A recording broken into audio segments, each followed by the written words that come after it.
Hi, my name's Greg, aka Drosselmeyer, technical artist at IMVU, and I'm going to show you what a normal map is, how it works, how to make one, and some examples of what can be achieved using normal maps.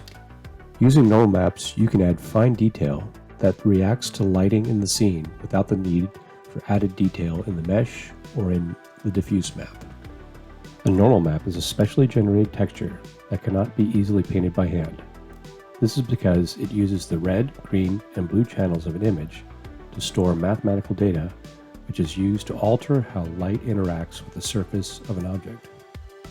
Let's explore how a normal map works. Like shininess, a normal map will only work if there are lights in the scene. Without a normal map, when light hits a mesh surface, it bounces based on the normals of the mesh. So what is a normal? A normal is a vector, that is, a group of three numbers which describe a direction in 3D space. This direction is represented by the letters X, Y, and Z. Mesh normals describe the direction the polygons are facing and therefore how light is reflected off of them. Normal maps describe this direction using the red, green, and blue channels of a texture. This means when a normal map is applied to a mesh, the normal map alters how light is reflected off the surface of the mesh for each pixel in the texture. To understand this in greater detail, let's look at how the individual channels operate.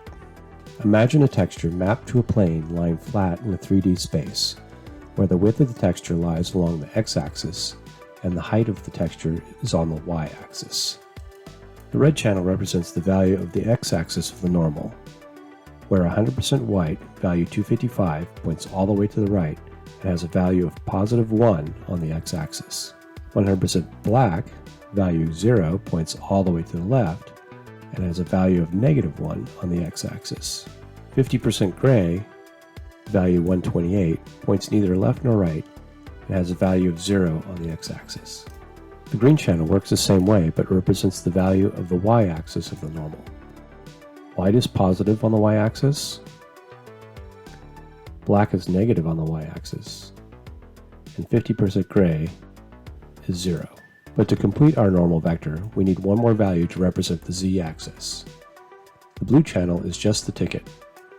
Here though, the value is between 100% white, value 255, a z value of positive 1, and 50% gray, value 128, and a z value of 0.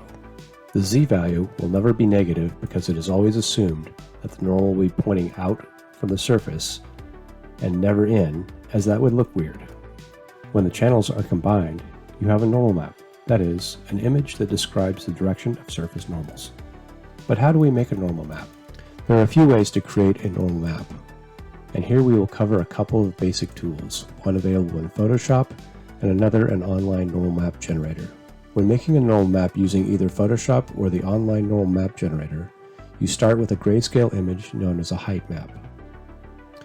In a height map, 100% white represents the highest point to be considered, and 100% black as the lowest point, and gray as variation in between. High contrast changes in value will appear as abrupt jumps in height, and smooth gradients as gradual transitions in height.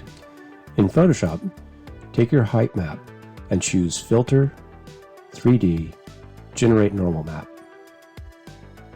I find that setting blur to 0, detail scale to between 10 and 20%, and leaving the contrast details low, medium, and high at 20% produces the best results. But experiment on your own. If you don't have access to Photoshop, there is a great online normal map generator which can be found here. Simply drag and drop your height map to the height map swatch, adjust the strength and level. I usually leave the blur at 0 and then click download. Once you have your normal map, just add it to your product material and click preview. Here is an example of what can be achieved using only a normal map.